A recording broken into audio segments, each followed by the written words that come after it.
All right, we're live. All right. Do what thou wilt shall be the whole of the law. Love is a law, love and do well. Welcome to Sekhet-Maat Oasis Qabalah 101 class. My name's Frater Audo, and Soror Lucy is assisting me from a few states away. So we're going to be doing things a little bit, sharing the technology because I struggle with it. So she helps me out a bunch. But here's her, Soror Lucy. Yes, so welcome to our channel on YouTube. We have these free classes. We do have a suggested donation for $10 to help support our events and future temple. If you could donate, that would be greatly appreciated, but it's not necessary. If you like our content, like the button below and subscribe. And if you hit notifications, you will know when we get new content onto the YouTube channel. Thank you. All right, and another disclaimer. I may pronounce things differently than you pronounce them. Hebrew's kind of a lost language. It's only been spoken in the tongue as of, I don't know, recent times, basically. So we're not really sure how the true pronunciation was done. That was left to the rabbis in the temple to pronounce. So I may pronounce things differently. I may say things different than the way you know them. I don't claim to be a master of anything. I'm a student on the path just like you, and I just really love the Qabalah and have taken up the course content for this evening. So hope you enjoy it, and with that, we'll get started. All right, tonight we're talking about Ayin, the 26th path of the renewing or the renovating intelligence, or Sekhet-Maat. And from the Sefer Yetzirah, the one-liner associated with it states, "It is the renewing or renovating intelligence, because Holy God renews by it all the changing things which are renewed by the creation of the world." And as you see tonight, or as you will see, there's a lot of creation being dealt with, really specifically the sexual nature that is represented with Ayin. Ayin in Hebrew translates to I, and it is one of the ones that actually does translate in Hebrew. Some of our traditional Hermetic traditional words aren't exactly what the old scholars agreed to, but this is one that is, and it is the I. And that I can both be the physical I and the third eye. It joins Tifereth to Hod, which would be the 6th Sephirah and the 8th Sephirah. Or you could think of it in their planetary correspondences, the sphere of Mercury, or to the sphere of the sun, Kokab to Shemesh. So there's a lot of different ways to understand the placement. So Mercury is a very important piece of the puzzle, and so is the sun in both of our developments, or in all of our developments. So the zodiacal sign that is ruled, or that first off, it's a simple letter. So that it's one of the 12 simple letters. So that means it's going to be one of the zodiacal signs, and happens to be Capricorn, the goat. And Capricorn is ruled by Saturn, and it is cardinal. And Mars is exalted therein. That means that Mars finds its happy place in Capricorn. That energy is just fine. And what is that kind of forceful or kind of exuberant energy? You can think of a goat being like a mountain goat. How, what do? They climb extreme heights. They climb on the side of mountains. They balance on the tiniest of rocks, and are able to just move effortlessly over very, very difficult terrain. It is a cardinal. It's cardinal earth. So that's where it has its strongest force. It is the push-off point for the rest of the earth signs. Say that Saturn is the ruler of that, and Saturn also rules Aquarius. And kind of how you could think of that would be Ayin works inside of the box, and Aquarius kind of works outside of the box. But both of that limitation of Saturn are very important to both understanding the sign and understanding the letter as well. The mystic number is 351. And that's just simply found by adding up all the numbers from 1 through 16, the Hebrew letters, and the Hebrew letters as numbers will get you to 351, and it's called a mystic number. The value of Ayin is 70. Let's see. Greek alphabet, 0, C, or O and O, or Omega, I believe. I'm not certain on that. I'm not good with my Greek yet. Like I said, student, but I'll get there. And if you spell Ayin out, you would get to either 130, not using noon final, but if you use noon final, it would be 780. And I was going to ask for Lucy to go ahead and read off some of those, the other words that are associated with those numbers, if you would, please. Yes. So in Godwin's Kabbalistic Encyclopedia, under 130, Ayin is the eye. Hezekiah is the 12th king of Judah. Lilin, a class of demons. Maat, which is chaff. Nemen, the 57th name of Shem Ha-Mepharash. Noph, which is Memphis, Egypt. The Halia, angel of the second quarter of Scorpio, and the night angel of the 5 of Cups. Pen, which means lest. Kal, which means swift. Salam, which is ladder. And the last one is Sinai, like the correspondence of ladder in relation to Jacob's ladder, which is provided by the law given on Sinai. Now for 780, the eye is also listed. Lilin, a class of demons, is also listed, and pen, meaning lest, and Sephalim, which means cups. Thank you. So oftentimes we can get a better understanding of a word by looking at the other numbers that are, or the other words that add up to the same and using gematria. The one that I found interesting was lust. Lust certainly fits really well with this card. It fits really well with this path. Lust can be represented in different ways. One of the ways is that that's yearning to our higher nature, that yearning to unite again from what we feel as though we've been divided from.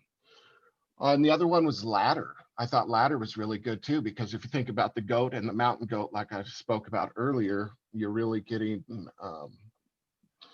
what is that goat doing but climbing to new heights? And what does a ladder do? It helps us climb to new heights. So pretty cool when you can find, you don't always find them. They're not always easy to pick out, but a lot of times they do make sense if you take a minute or two to take a look at it. So I encourage you to do that on your own, with all numbers and with all, anything that pops in.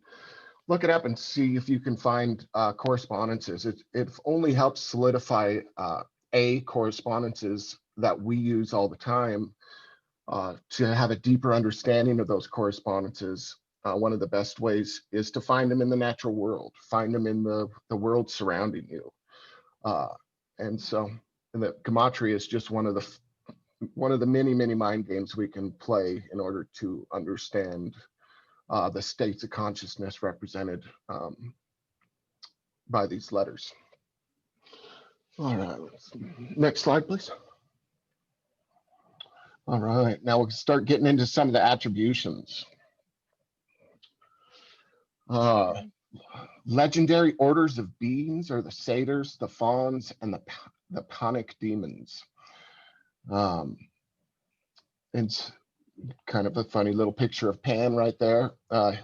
There's quite a variety of different ways he's represented, and this one is kind of playful, so it works well. Animals, real and imaginary. The goat, the ass, and the oyster. So we've already kind of went over goat, being Capricorn, being extremely earthy, extremely stable, all of those correspondences that go along with Earth. The goat really, brings it home with that. The ass is, I'm not certain necessarily what the association, I know the ass is sacred to Priapus, but I'm not certain why. I would assume it's something about virility, because I believe that's why oyster pops in there.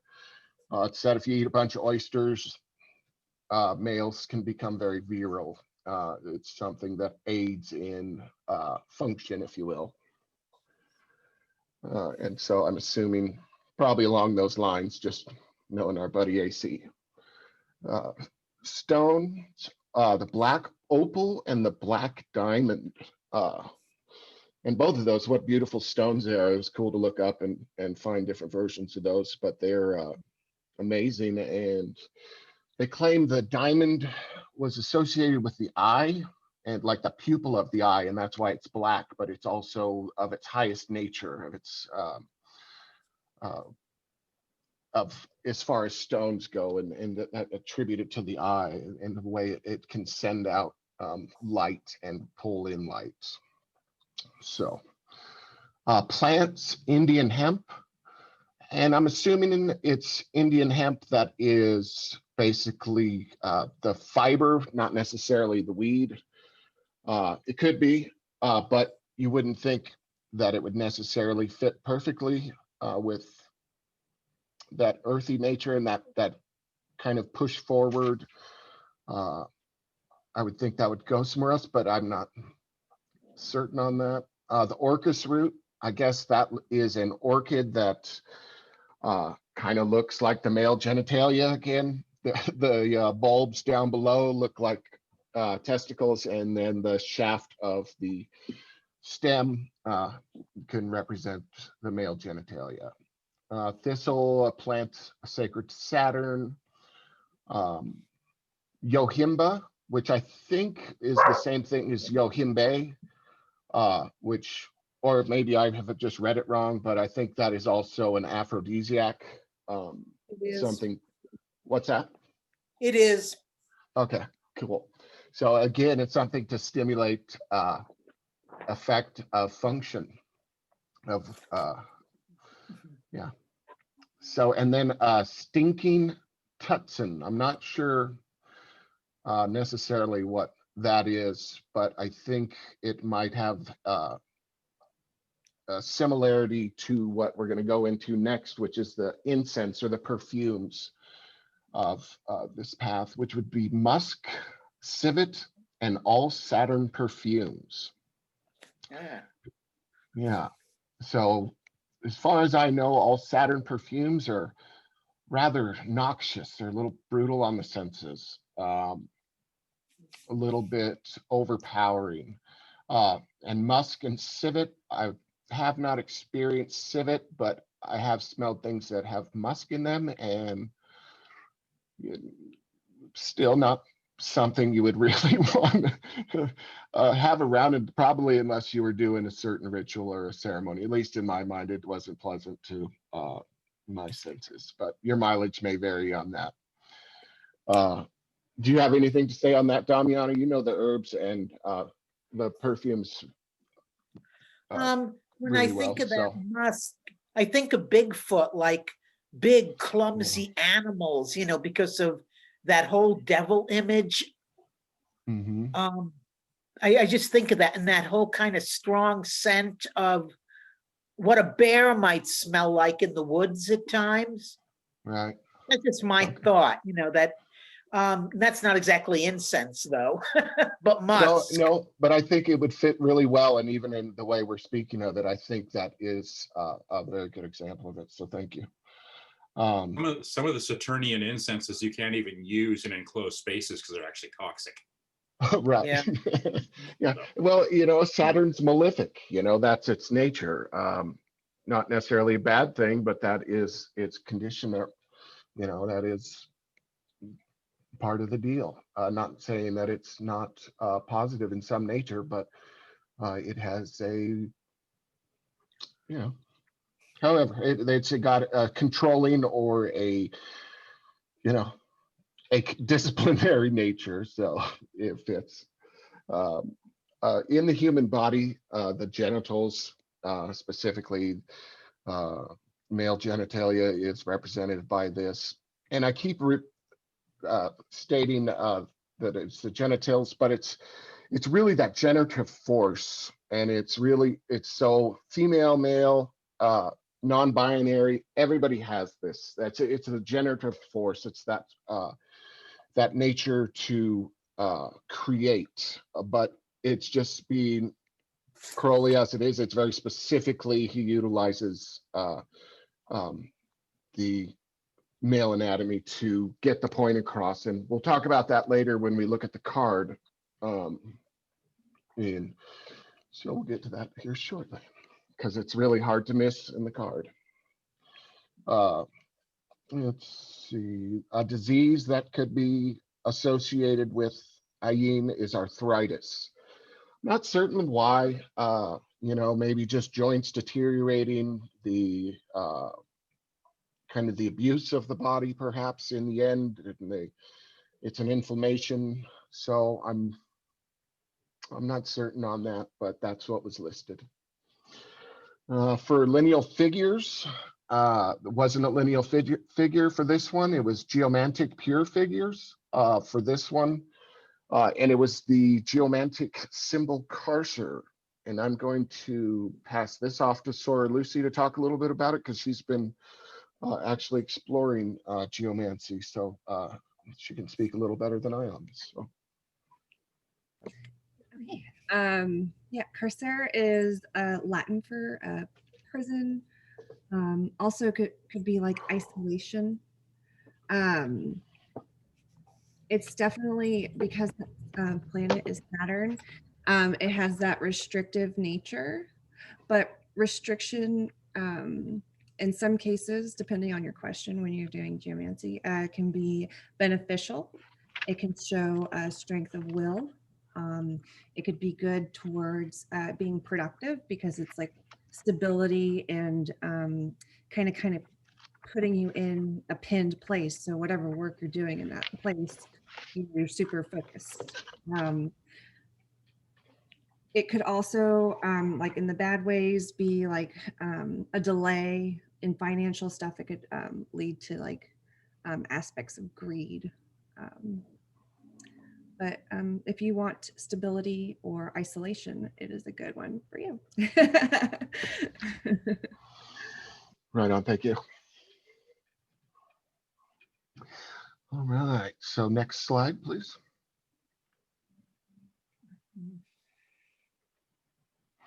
Cool, so now we get into the divine names. There's two for this path. One is Elohim, which is plural God, often thought of as feminine in nature with the M at the end like that. And it's also one of the, since we're dealing with a zodiacal sign, there's going to be one of the 12 banners, or the 12 banners of the permutation of Yod He Vav He. For this one, it is He Yod He Vav, and you would notice that it's read right to left, and the transliteration is read from right to left as well. The archangel is Hanael, or Hanael. let's see now, we'll go into the pantheon, basically all of the gods of the different systems. For Egyptian, it's Min and Set.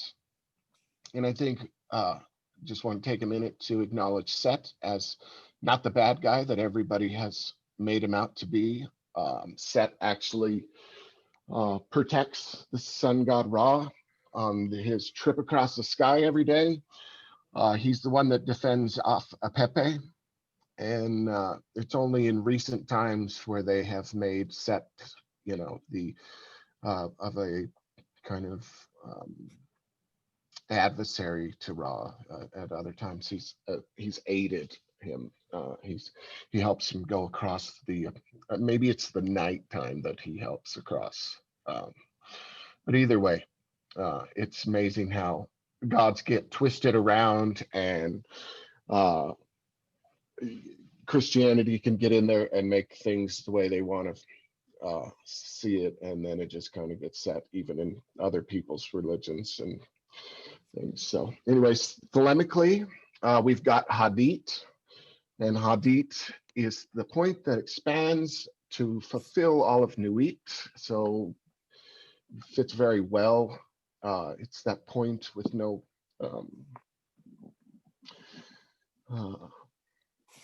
it's the integral point, and yet it fills all of Nuit or Nuit, however you want to pronounce that. Your mileage may vary there as well. I've recently been reading a lot of people that say Nuit like not, like N-A-U-G-H-T. I guess, yeah, however. Greek, Hestia, Pan, Priapus, an erect Hermes, not just regular Hermes, but an erect one. So, and that's actually represented on the Baphomet too. A lot of times that's a symbolism of Hermes in there. Obviously, because the erect part is the caduceus of Hermes. And it's not necessarily, it's just on certain editions. On the Crowley edition, on the Frida Harris, the caduceus there is also one of Hermes, but it's slightly different. It doesn't have the snakes intertwining, it has them just sitting up at the top. Bacchus as well, and Bacchus is represented on Crowley's card as well by the grapes on the goat's head, right above the third eye that's opening and checking us out. Roman gods, again, Pan, Vesta, and Bacchus. The Romans and the Greeks share a lot of gods. I believe Greeks used them first, and then the Romans took them into their pantheon as well. In Hindus, we've got the lingam and the yoni, the two, the male and female generative organs. Thank you. Magical formula is Ayin Noon, otherwise known as On. And those familiar with On know in our order, it holds a very sacred spot. And you get to find that as you go. If you're interested in finding more, stick around and keep coming back. And I recommend trying to get on the initiatory track. So, and you'll find more about that. All right, next slide, please. All right. The magical weapon.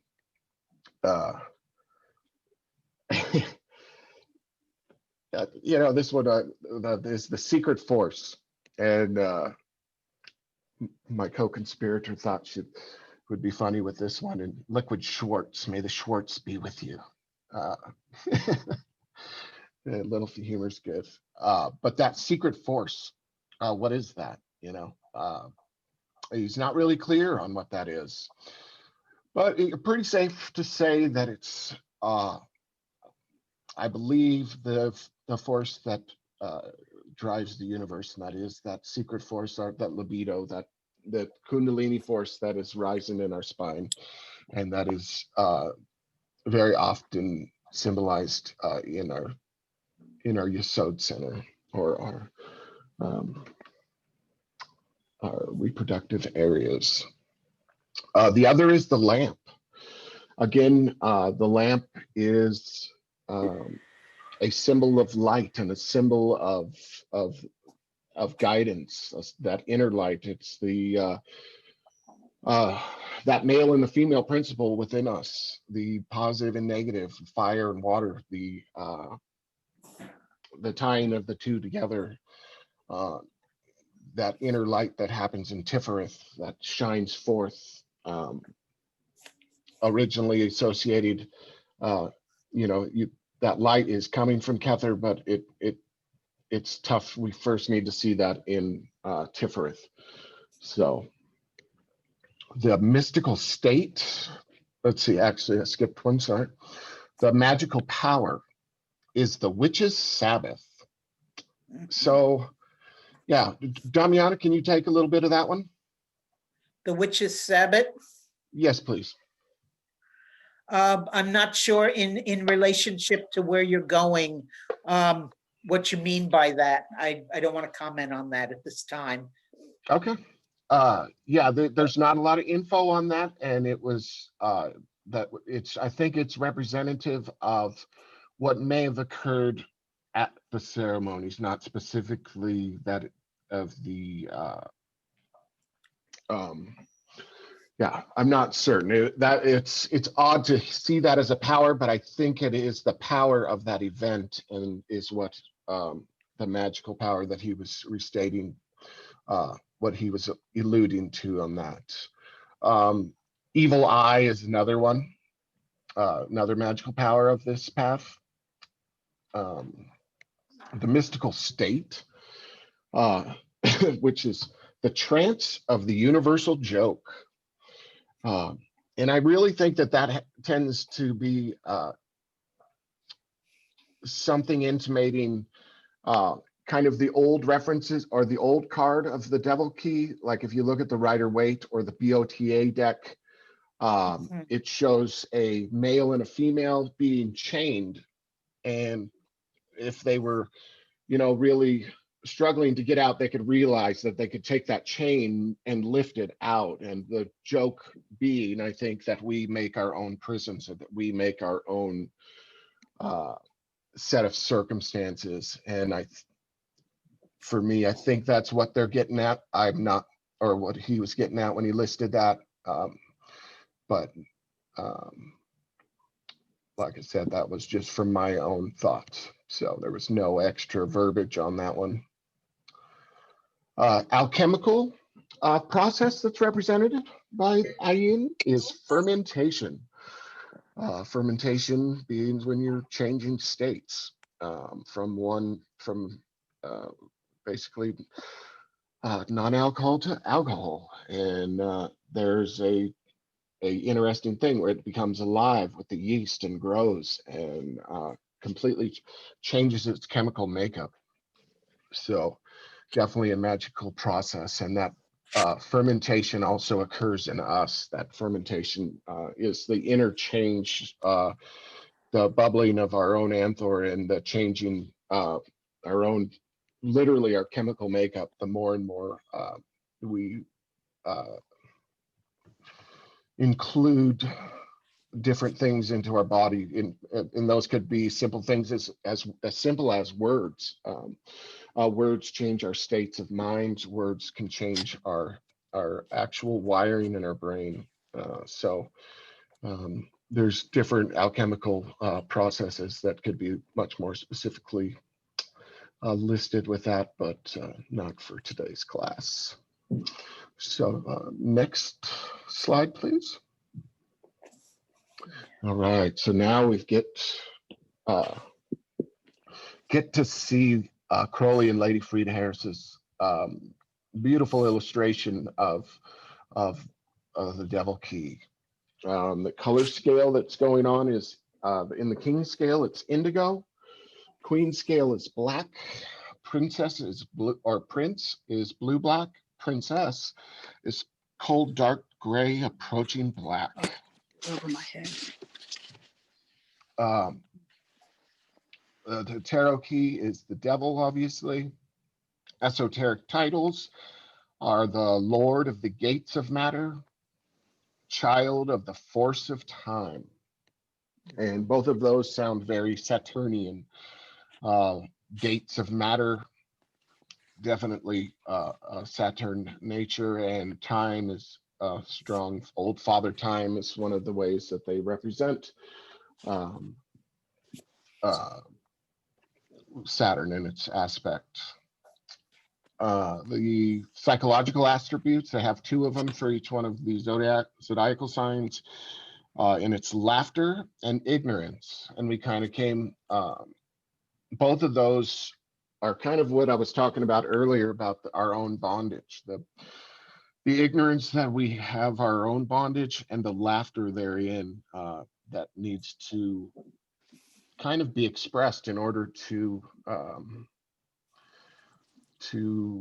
be free from some of the bondage. We have to look at the things that we consider our setbacks, our limitations, and look at those as not as what they are, as ways for us to excel and or to exceed is said in in the book of the law, and by beginning to learn to laugh at ourselves, and beginning to know that we are ignorant of certain things, that the more we know, sometimes it seems like the less we know.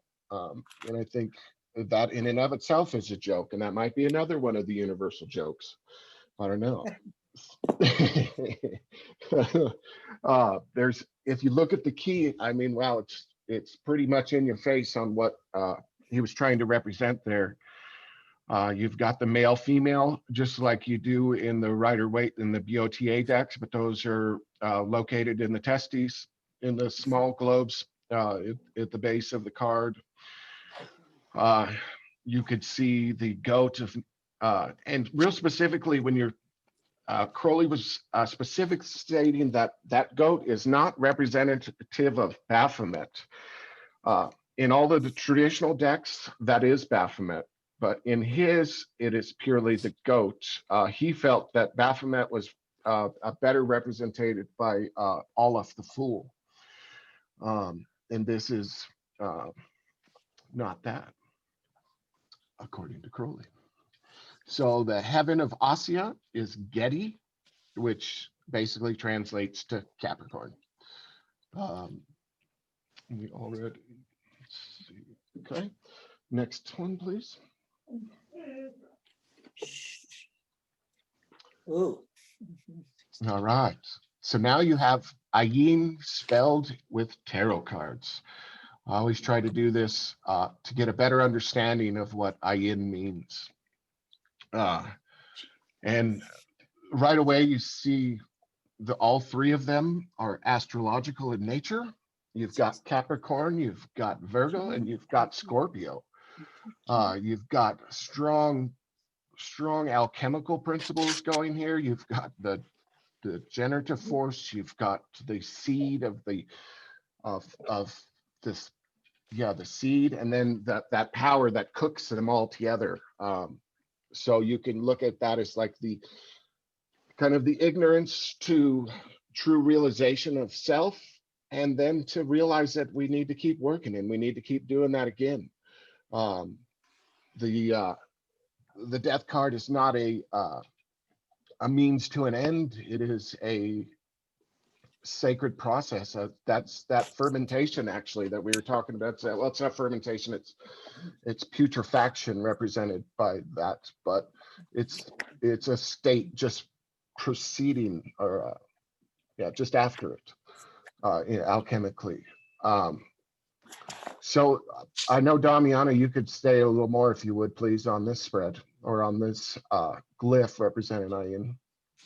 The first thing I'm thinking, but I can't calculate it, is what is the gematria of those three cards? It's 130 or 780. 780. So 8 and 7 is 15, 6, and 3 and 1 is 4. When Vanessa was reading earlier off all of these different numbers, like 130 and this and that for Yeah. different gematria, I kept coming with 4.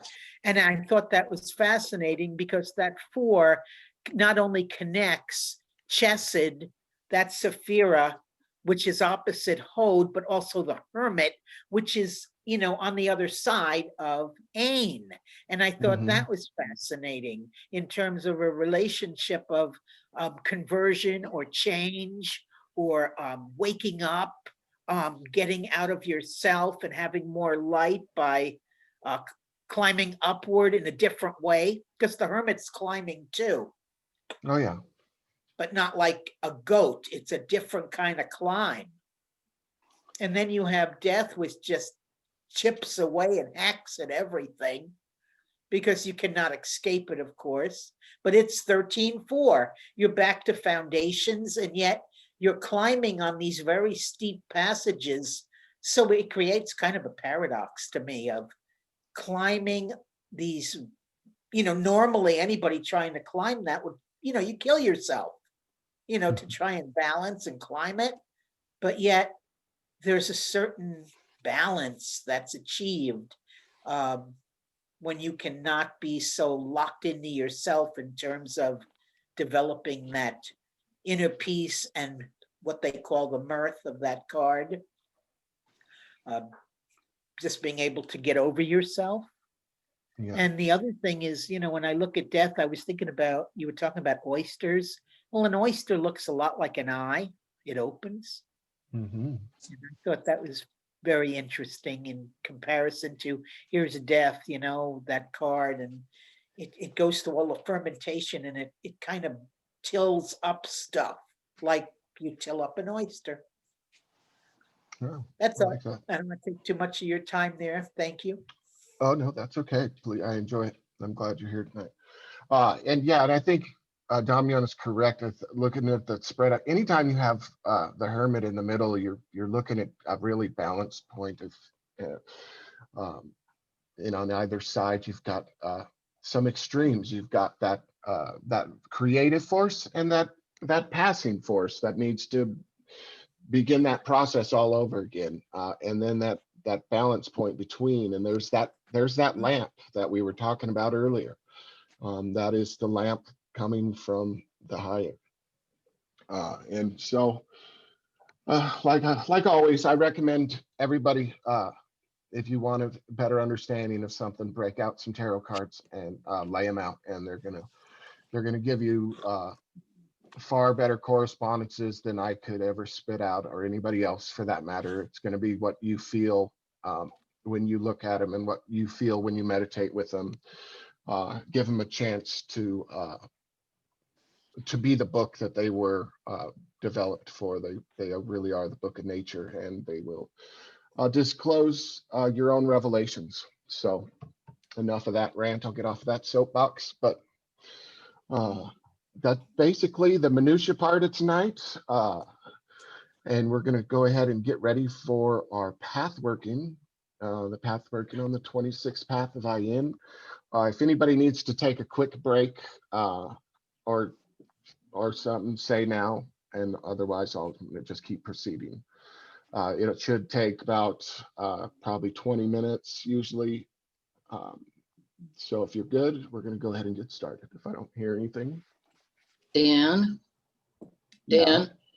this is Leslie. I just wanted to toss in a couple of words about those last 3 cards, if I may. Oh yeah, that'd be great. I'm never sure on who's here, especially I'm looking on my phone. So anybody always has the right to speak up. So please speak up. Well, the thing I thought was interesting looking at them is that it's the receptive yin or feminine aspect of the second, well, of the kind of moving from the middle to the second half of the zodiac. So you have that Virgo, earth, and then the Scorpio water, and then the Capricorn earth. And they, what they all do, they, I just think it's a really remarkable time to be looking at these. This is what's going on right now. This is the darkness that we're in. It's the creativity that I'm hearing people talk about, the transformation, but it's all happening like in the womb. It's all happening in isolation and with the kind of cleaving away of excess.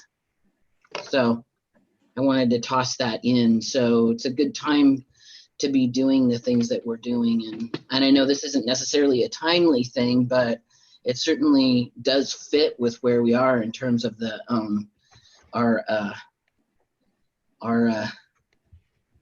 you know, the solstice and whatnot. So Cool.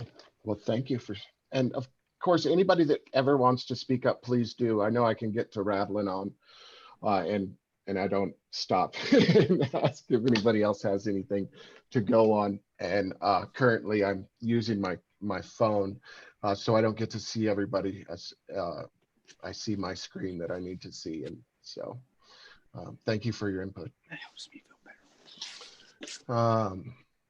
So if anybody else has anything to say, please do. Or any questions or anything?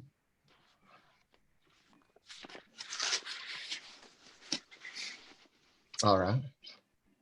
Well, then we will begin. So tonight you'll be asked to show along the path a talisman or a sacred object. Tonight happens to be an eye, and specifically it's a glass eye. And so you can think of it as like a glass amulet, or you can visualize it as an eye of Ra, or you can utilize this symbol however your creative imagination works. We will you can use whatever you want, but just know that it's got to be a glass eye. And Soror Lucy, do you mind doing the banishing tonight?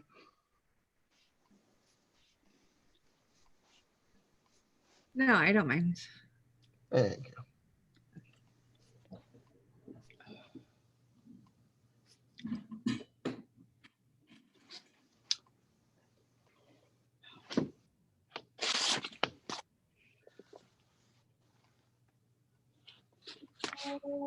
Pathworking, Ayin, Melkut, Vebuda, Vegula, Olam, Amen.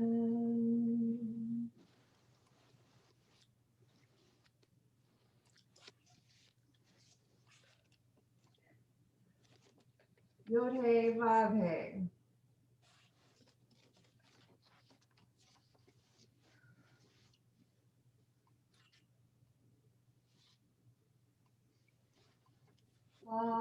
Adonai.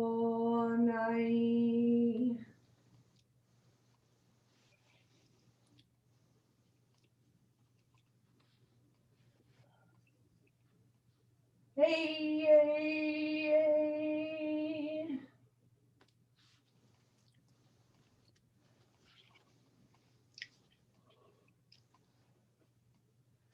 Atagevul Olam Adonai.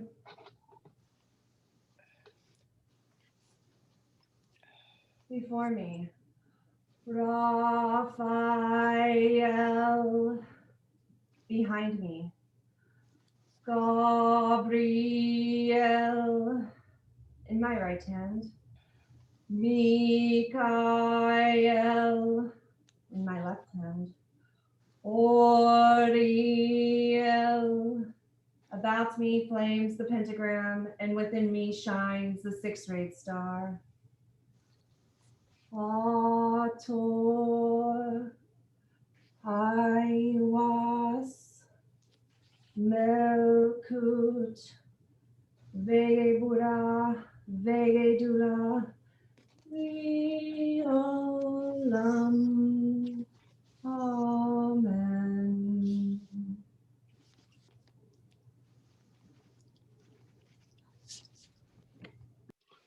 Thank you. All right, get in a comfortable position. You can be sitting, you can be lying down, whatever you like. There's a beautiful image of the, should be the card up there on the screen.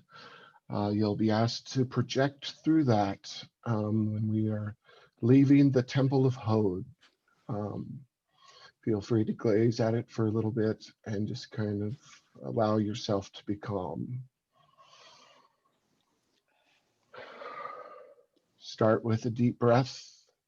And with that deep breath, when you exhale, exhale with kind of a sigh, like,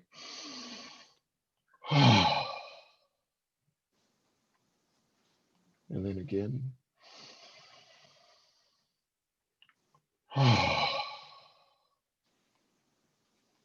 And then one more time.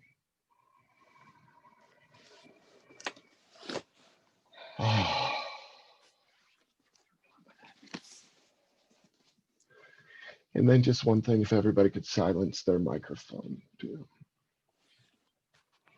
I don't know how to do that. And then begin to let that breath begin to have a fourfold breath. So breathe in for a count of 4. Hold for a count of 4. Exhale for a count of 4. Stay empty for a count of 4. Inhale for a count of 4. Hold for a count of 4. Exhale for a count of 4. Stay empty for a count of 4. Inhale for a count of 4. Hold for a count of 4. Exhale for a count of 4. Stay empty for a count of 4. Inhale for a count of 4. Hold for a count of 4. Exhale to a count of 4. Stay empty for a count of 4.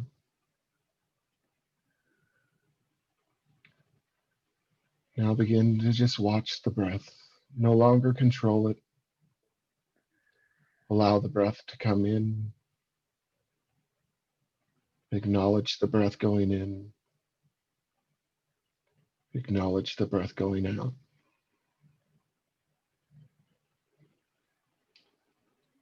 The breath goes in.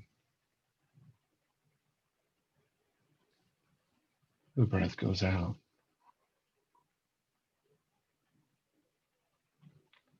The breath goes in. The breath goes out.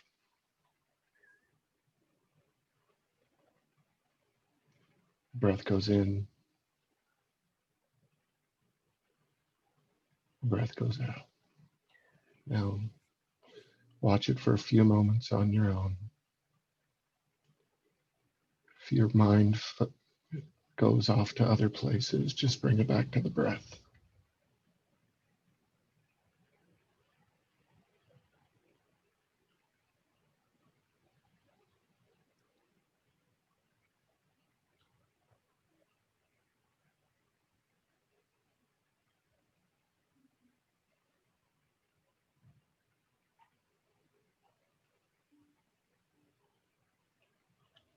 With your eyes closed, you begin to formulate the astral temple of Malkuth.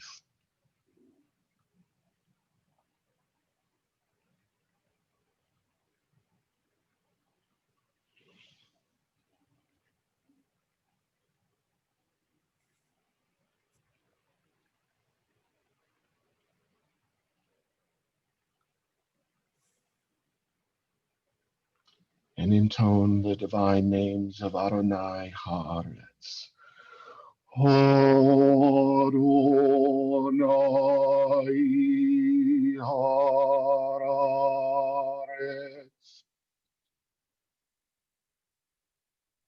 And the archangel, Sandalphon.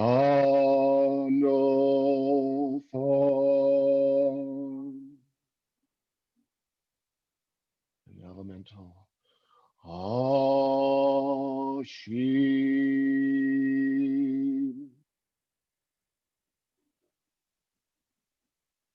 The archangel Sandalphon appears, and you exchange the sign of the Enterer. And she responds to this with the sign of silence.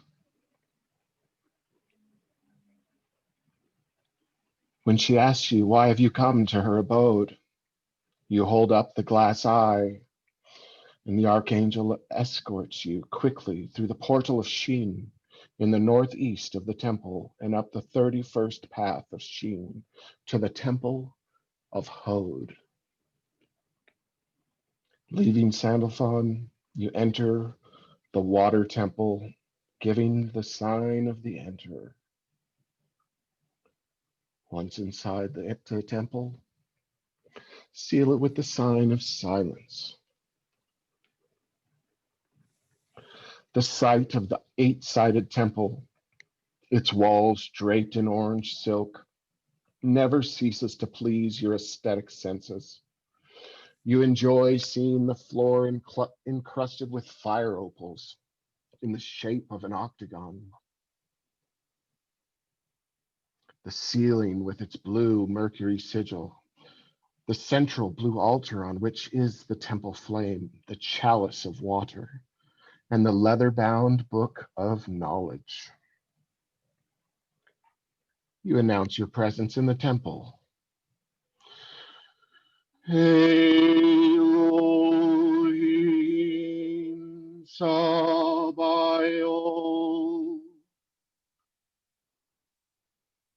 Mikael,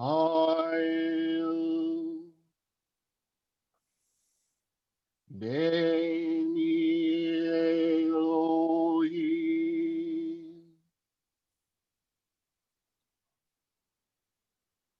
The archangel Michael appears, a mighty winged figure in robes of orange and with a blue octagram emblazoned on his chest. He questions you. Behold the abode of the perfect intelligence and the reasoning mind. By what symbol dost thou enter herein? Answering, by the symbol of the eye.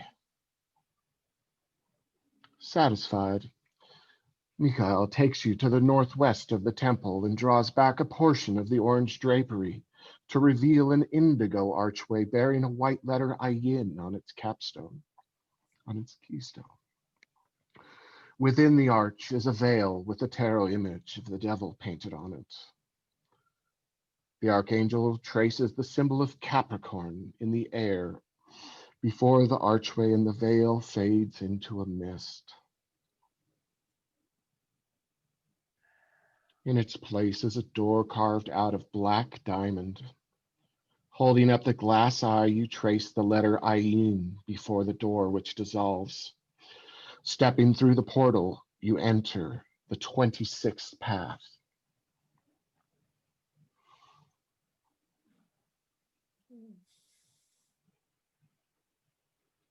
You step out into an indigo mist, which feels pregnant with energy. You hear the voice of Mikhail as he speaks to you. Labor to establish the pentagram within yourself, that it be the pentagram of balance. It is written, he descendeth into hell, but the whiteness above shines brighter for the blackness which is beneath. And thus mayest thou comprehend that evil helpeth forward the good.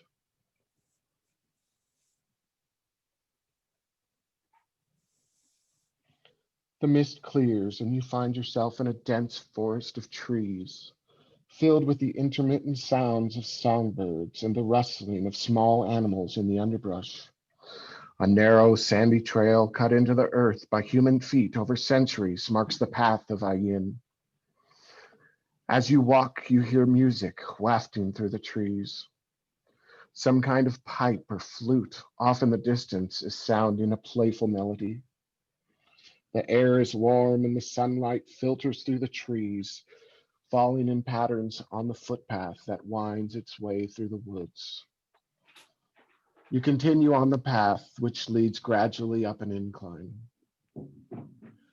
The forest borders on a mountainous slope, and the path you tread is gradually becoming steeper.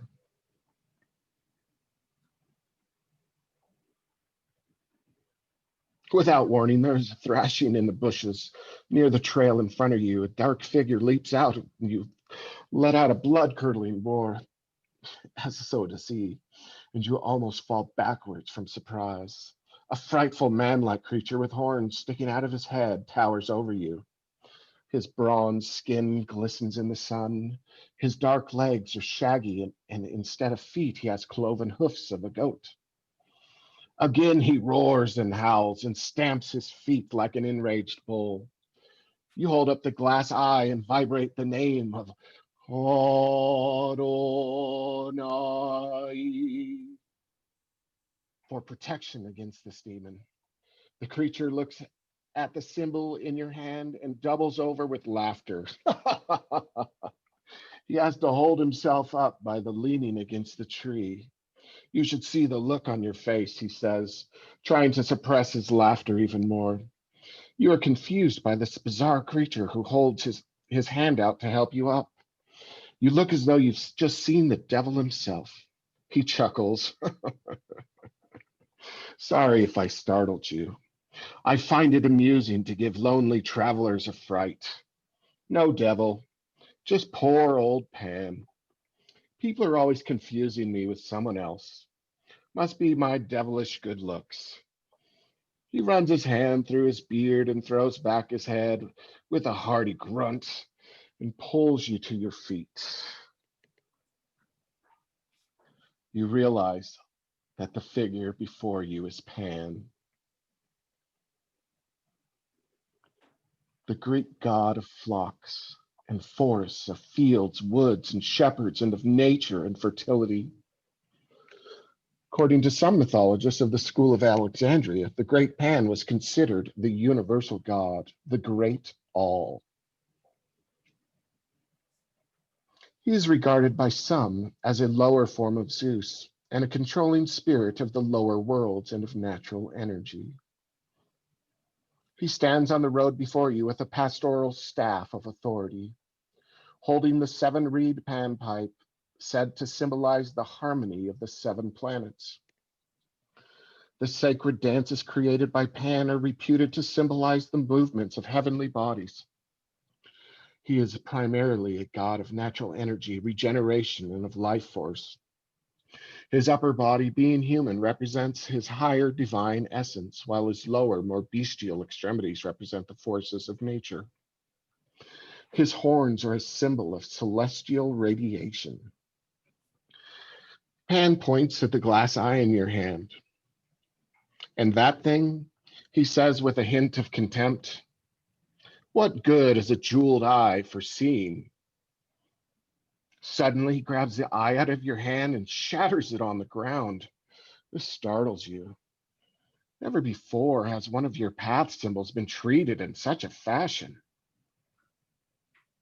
Can a jeweled eye help you see the underlying causes of things?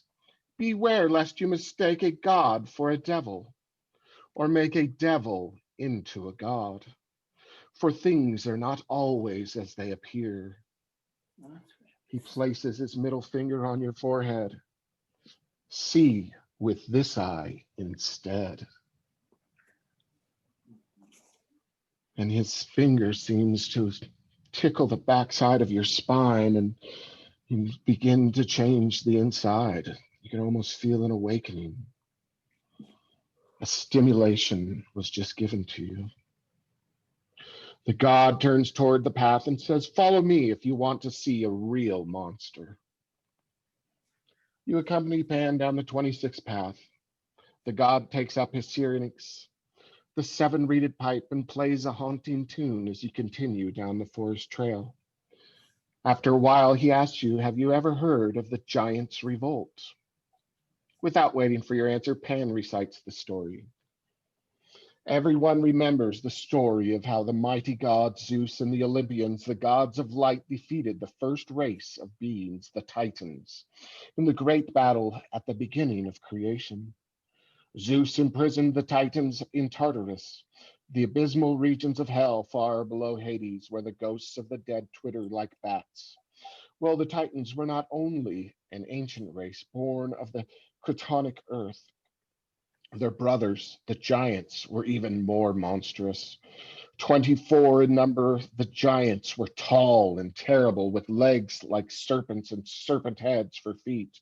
Equipped with glittering armor and spear, they attacked Olympus, hurling boulders and firebands upward from their mountaintop stronghold to reach the Olympians. They piled the surrounding mountains, one on top of the other, until at length they breached the abode of the gods. The gods themselves could do nothing, for Hera had prophesied that the giants could only be killed by a mortal possessed of a magical herb of invulnerability. Heracles, half god, half human, was this mortal savior, and once Heracles joined them, the Olympians engaged their enemies in battle. One by one, the giants were wounded by the gods and dispatched by Hercules, and that was the end of the giants. But Gaia, the earth, sought revenge against Zeus for death of her children. She lay the dreadful Tartarus to conceive a child. In the Corinian cave, she bore Tartarus a son, Typhoon, a huge and terrible monster, the likes of which have never been seen before or since. Taller than the tallest mountain, Typhoon had the head of an ass, and his thighs were a mass of twinning serpents. 100 dragon heads sprang from his shoulders, fire flashed from his eyes, and flaming rocks flew from his mouth. A true devil from hell, if ever there was one. When Typhoon flew over Olympus, his vast wings darkened the sky, and the gods fled in terror. Only Athena, the goddess of wisdom, and mighty Zeus stood their ground against the monster. Zeus threw a thunderbolt at Typhon and wounded him, but the monster got the upper hand when he twinned his many coils around Zeus, and cut the tendons of his hands and feet. Then Typhon dragged the helpless god deep into the Corian cave, where he remained chained to a rock to this very day. Pan continued. When divinity is imprisoned and gross matter rules, the balance of harmony of the natural universe is disrupted. And yet this is difficult for many to see. They subjugate the divine and exalt the mundane. See what has happened since the terrible day Typhon dragged the great Zeus away. Ahead, you notice figures standing on either side of the road.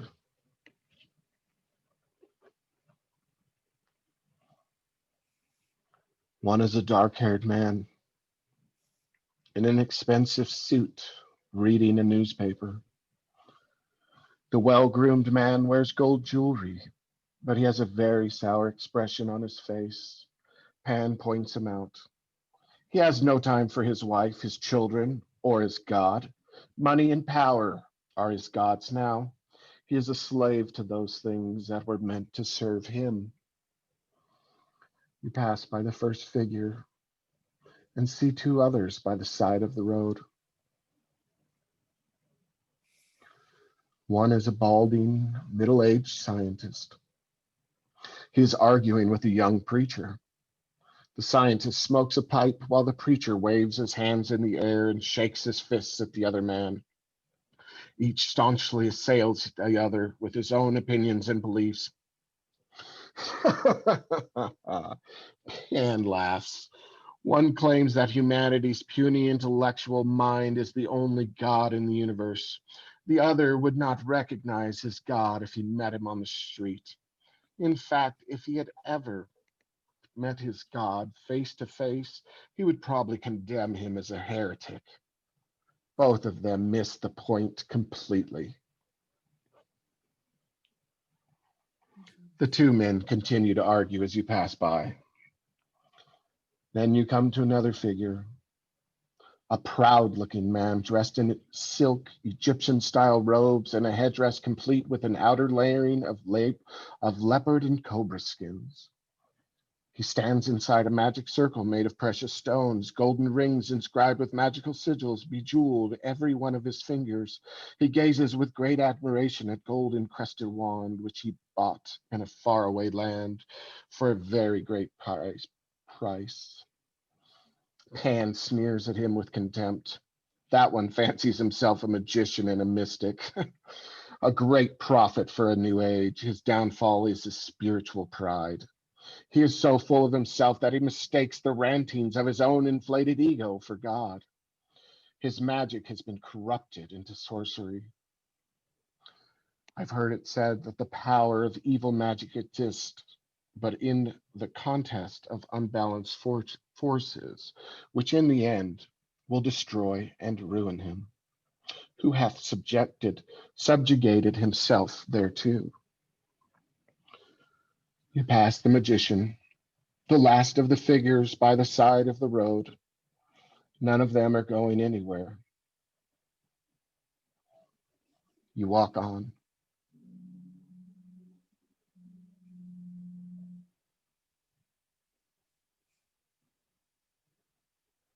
There's something directly ahead of you.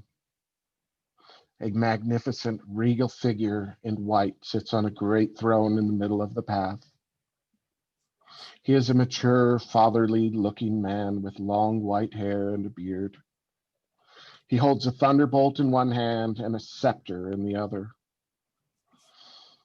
On his head, he wears a golden crown, and a halo of glory surrounds his entire figure. This must be a very great and powerful God. You think to yourself. His presence fills you with awe. From his looks, he could be the great God Zeus himself, Yahweh of the Hebrews, the Christian Father of heaven, or El of the Canaanites. But you have a feeling that something is not right. And you wish that you still had your path symbol with you. You decide to take Pan's advice and observe the scene with your inner vision.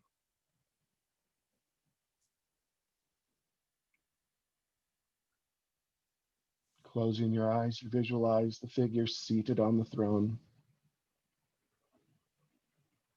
But now in your mind's eye, the figure seems flat and lifeless. The halo is gone. Pan confronts you as you open your eyes. Is this your idea of the highest God? Pan asks. It is a mere image. Pan walks up to the figure and pushes against it with his finger.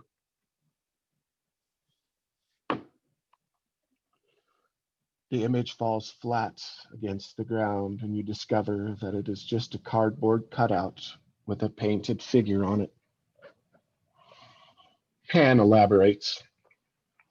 In the mind of humanity, God is conceptualized as the ideal of man. Thus, the many races and civilizations project their own ethnic and cultural ideas of what God is. But none of you have even the slightest clue of what God is. Words like infinite and ineffable are the only words that you can use to describe the transcendent God, because these words indicate that you cannot comprehend the Ein Sof in any fashion.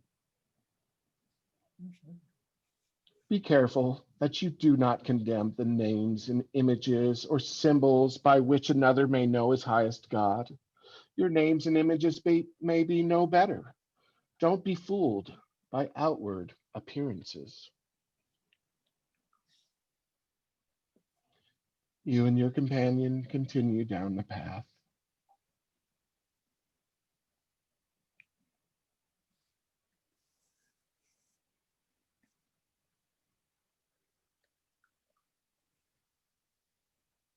At length, you come to a rocky hillside.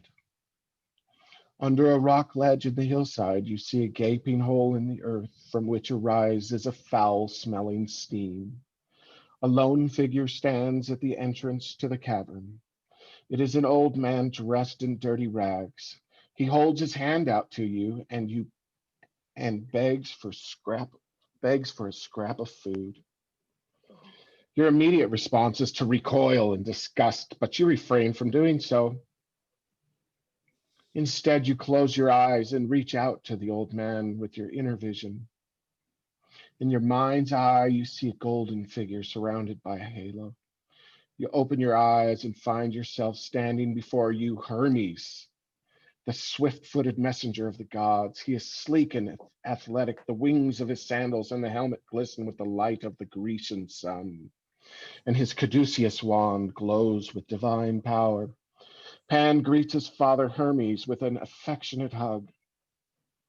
After welcoming his son, Hermes puts his hand on your shoulder, obviously pleased that you saw through this illusion.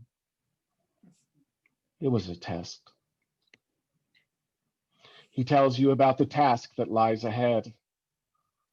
The two gods plan to enter the Corsian cave and rescue Zeus from Typhon's coils. With some trepidation, you follow Hermes and Pan as they silently enter the cave's dark mouth. Disregarding the stinking air that issues from the cave, you and your companions advance with stealth. The halo of light that surrounds Hermes' wand illuminates the way.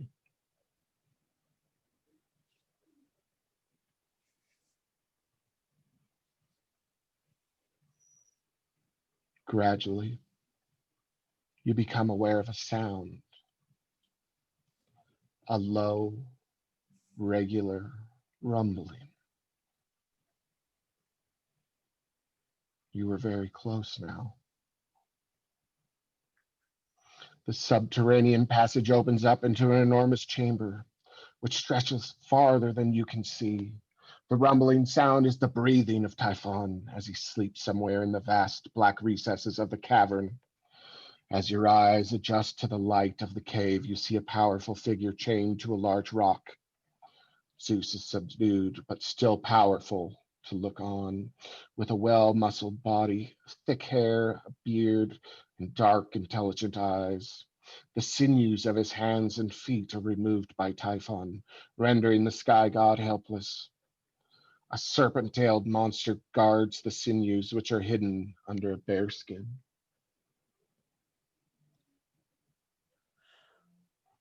It is then that Hermes and Pan launch their offensive.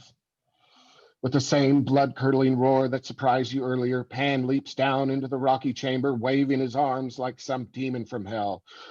The monstrous serpent guarding Zeus is startled and confused. While it is distracted with Pan, Hermes skillfully extracts the sinews and places them on Zeus's limbs. In an instant, the mighty sky god is freed from his bonds, his strength renewed. With a roar, he splits open the ceiling of the cave that was formerly his prison and flies up into the sunlit sky. Hermes and Pan follow, and you are carried up to the surface in their wake.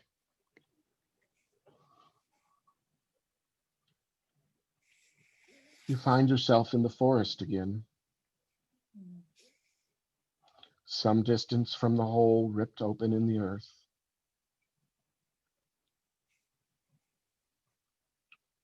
Hermes and Pan are gone. Their work apparently done for now. Overhead, you see a magnificent sight.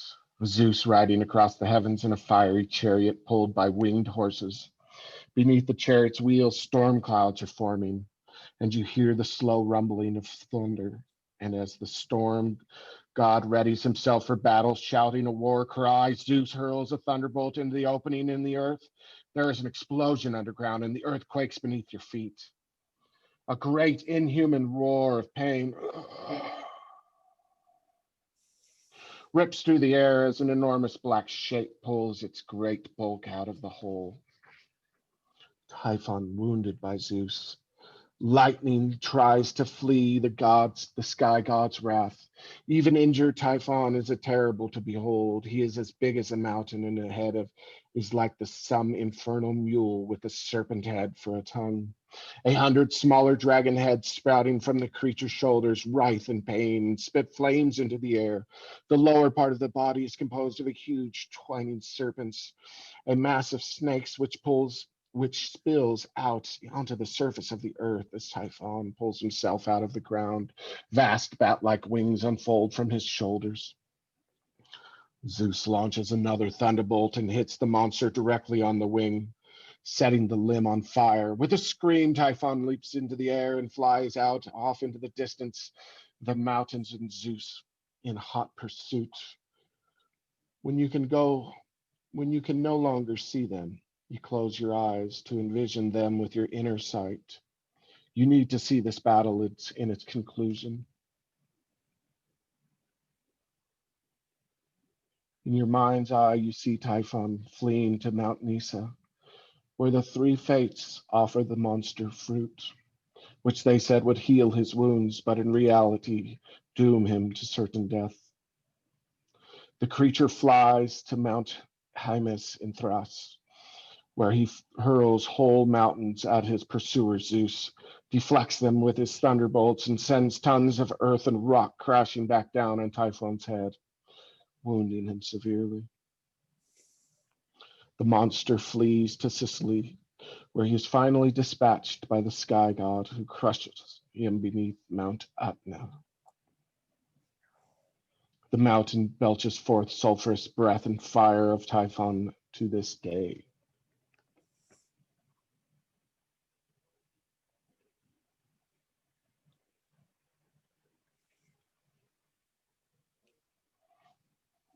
You're not sure how to feel about all of this.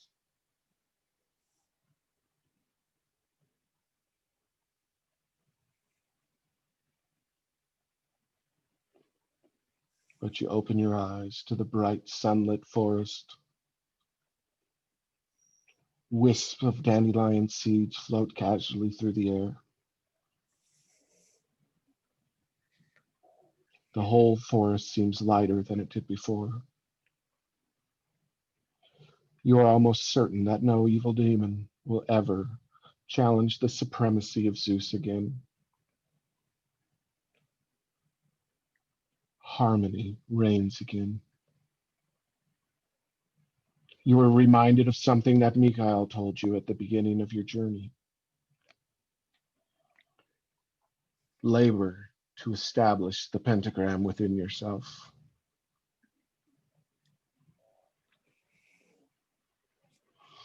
It is written, he descendeth into hell, but the whiteness above shines the brighter for the blackness which is beneath. And thus mayest thou comprehend that evil helpeth forward the good.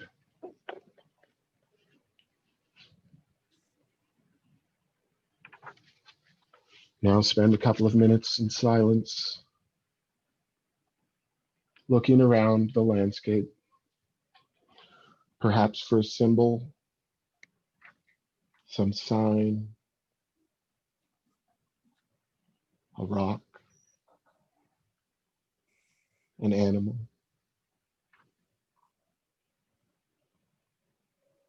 Ask for a personal message from Ayin.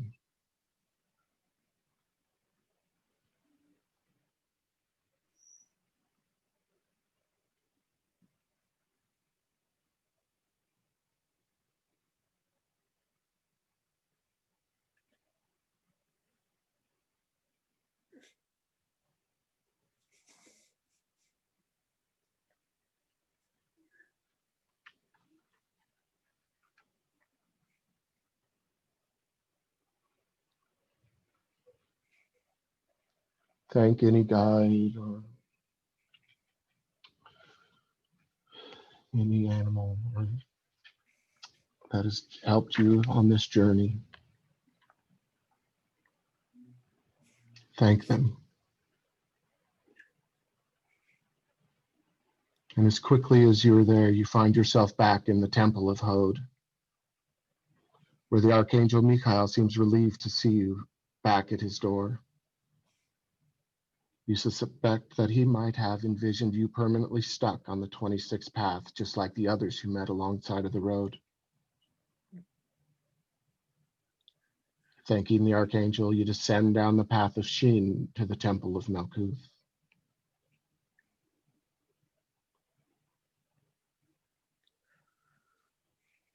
Sandalphon seals the portal of the 31st path behind you. The Ashim appear to be very excited at your return. Their tufts of yod like fire soar high above the central altar and spiral down into the temple flame. You bid farewell to the inhabitants of Malkuth and give a final salute, the sign of the Enterer. And Sandalphon returns with the sign of silence.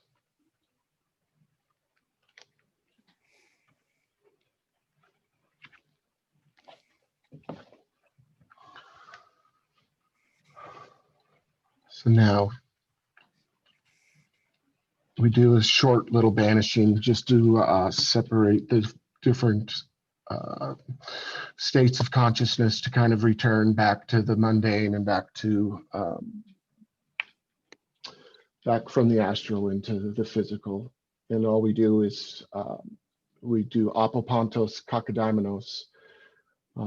So that's simply given with the forefinger up to the lips. And when you do that, you breathe in very deeply and then exhale and say apopantos kakadaimenos while directing the force outside and sweeping your right hand down across your body. So you can join me in this right now. So breathe in deep. Apopantos kakadaimenos. And it's purely just to kind of separate the levels of consciousness. There's the two realms that we've been playing, and it gives you a stop, basically. There's other aspects to it as well, but it is something that we do at the end. And I believe we can probably go ahead and stop the recording after I say thank you for joining us. And just another reminder, both if you're not a dues paying member, donation would be very much appreciated, whatever you can do, but $5 to $10 would be very gracious. And again, the class is free, but if you can donate, it keeps the doors open. It keeps us moving forward to our future home, and it allows us to keep going.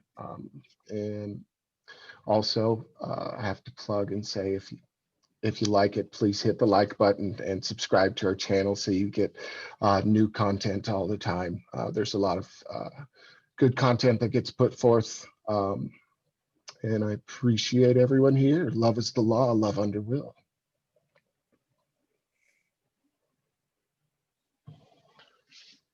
All right.